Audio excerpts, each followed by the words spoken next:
প্রশ্ন 13 পুটকি 27 কৌশলগত পরিকল্পনার পদক্ষেপ বা প্রক্রিয়া আলোচনা কর, অথবা কৌশলগত পরিকল্পনার পদ্ধতি বা দিকগুলো উল্লেখ কর।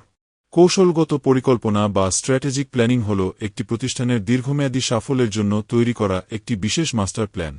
সহজতম ভাষায় বলতে গেলে, একটি কোম্পানি আগামী 5 বা 10 বছর পর নিজেকে কোথায় দেখতে চায় এবং সেই লক্ষ্যে পৌঁছানোর জন্য তারা বড় বড় বাধাগুলো কিভাবে পার হবে, তার আগাম প্রস্তুতি হল কৌশলগত পরিকল্পনা। এটি কেবল প্রতিদিনের কাজের কোনো সাধারণ রুটিন নয়, বরং এটি হল যুদ্ধের ময়দানে জেতার জন্য সেনাপতির তৈরি করা বড় কৌশলের মতো। Shutterstock. Explore. একজন নতুন শিক্ষার্থীর জন্য বিষয়টি এভাবে বোঝা সহজ। ধরুন আপনি একটি বড় কোম্পানি খুলতে চান। এখন আপনাকে প্রথমেই ভাবতে হবে আপনার মূল লক্ষ্য বা ব্রত কী হবে, যেমন দেশের সেরা মানসম্মত পণ্য সরবরাহ করা। এরপর আপনাকে দেখতে হবে বাইরের বাজারে আপনার জন্য কি কি সুযোগ আছে এবং কারা আপনার পথে বাধা হতে পারে। আপনার নিজের পকেটে কত টাকা আছে বা আপনার কতজন দক্ষ কর্মী আছে তাও নিখুঁতভাবে হিসেব করতে হবে। এই সব কিছু বিচার বিশ্লেষণ করে যখন আপনি সামনের দীর্ঘ পথ চলার জন্য একটি মজবুত পরিকল্পনা তৈরি করেন, তখন তাকে কৌশলগত পরিকল্পনা বলা হয়। এটি সাধারণত প্রতিষ্ঠানের উচ্চপদস্থ কর্মকর্তারা, যেমন মালিক বা ডিরেক্টর, তৈরি করেন, কারণ এতে প্রতিষ্ঠানের ভবিষ্যৎ টিকে থাকা বা না থাকা নির্ভর করে। সংক্ষেপে, এটি হল প্রতিষ্ঠানের দীর্ঘমেয়াদী টিকে থাকার এবং প্রতিযোগিতায় জেতার একটি বুদ্ধিদীপ্ত মানচিত্র। আপনার দেওয়া তথ্যের আলোকে কৌশলগত পরিকল্পনার 10টি সহজ এবং বিস্তারিত বৈশিষ্ট্য নিচে বর্ণনা করা হল, যাতে একজন নতুন শিক্ষার্থী খুব সহজেই এটি আয়ত্ত করতে পারেন। 1. সুনির্দিষ্ট ব্রত ও উদ্দেশ্য প্রতিষ্ঠা। কৌশলগত পরিকল্পনার শুরুই হয় প্রতিষ্ঠানের মিশন বা ব্রত নির্ধারণের মাধ্যমে। প্রতিষ্ঠানটি কেন তৈরি হয়েছে এবং এর শেষ গন্তব্য কোথায়, তা আগেভাগে ঠিক করে নিতে হয়। এই উদ্দেশ্যই পুরো পরিকল্পনাকে সঠিক পথ দেখায়। 2. তথ্য সংগ্রহ ও গভীর বিশ্লেষণ। এটি কোনো অনুমান নির্ভর কাজ নয়। কৌশলগত পরিকল্পনা করতে হলে বাজার, ক্রেতা এবং পরিবেশ সম্পর্কে সঠিক তথ্য সংগ্রহ করতে হয়। সংগৃহীত তথ্যগুলো ভালো করে বিশ্লেষণ করে তার ভেতরের আসল সত্য বের করা এই পরিকল্পনার একটি প্রধান কাজ। 3. পরিবেশের সুযোগ ও ভীতি চিহ্নিতকরণ।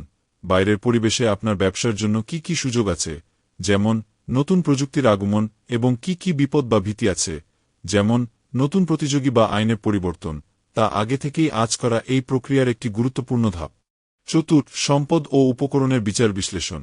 আপনার মনে অনেক বড় স্বপ্ন থাকতে পারে, কিন্তু তা পূরণের জন্য প্রয়োজনীয় টাকা, যন্ত্রপাতি বা কাঁচামাল আপনার কাছে আছে কিনা তা যাচাই করা এই পরিকল্পনার অন্যতম বৈশিষ্ট্য। পর্যাপ্ত সম্পদ ছাড়া কৌশল কেবল কাগজে কলমেই সীমাবদ্ধ থাকে। 5. নিজের শক্তি ও দুর্বলতা বোঝা। প্রতিটি প্রতিষ্ঠানের কিছু নিজস্ব শক্তিশালী দিক থাকে, যেমন অভিজ্ঞ কর্মী, এবং কিছু দুর্বল দিক থাকে, যেমন পুরনো মেশিন। কৌশলগত পরিকল্পনার মাধ্যমে নিজের এই শক্তি ও দুর্বলতাগুলো খুঁজে বের করা হয়, যাতে শক্তির সঠিক ব্যবহার এবং দুর্বলতা দূর করা যায়। বুদ্ধিদীপ্ত কৌশল প্রণয়ন। সবকিছু বিচার বিশ্লেষণ করার পর চূড়ান্তভাবে কর্মপন্থা বা কৌশল তৈরি করা হয়।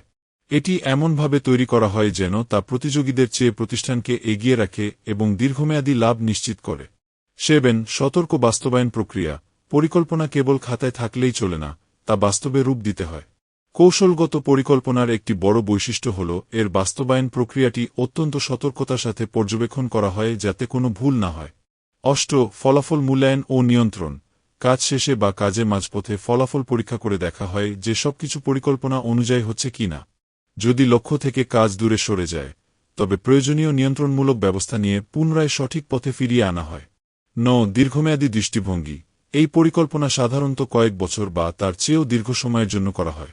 এটি প্রতিদিনের ছোটখাটো সমস্যার চেয়ে প্রতিষ্ঠানের ভবিষ্যৎ, অস্তিত্ব এবং বড় ধরনের উন্নতির দিকে বেশি নজর দেয়। 10. উচ্চ পর্যায়ের ব্যবস্থাপনা ও বিচক্ষণতা। কৌশলগত পরিকল্পনা যেহেতু অনেক জটিল ও গুরুত্বপূর্ণ, তাই এটি প্রতিষ্ঠানের সর্বোচ্চ পর্যায়ের কর্মকর্তারা তৈরি করেন। এতে অনেক বেশি মেধা, দূরদর্শিতা এবং বিচক্ষণতার ছাপ লক্ষ্য করা যায়।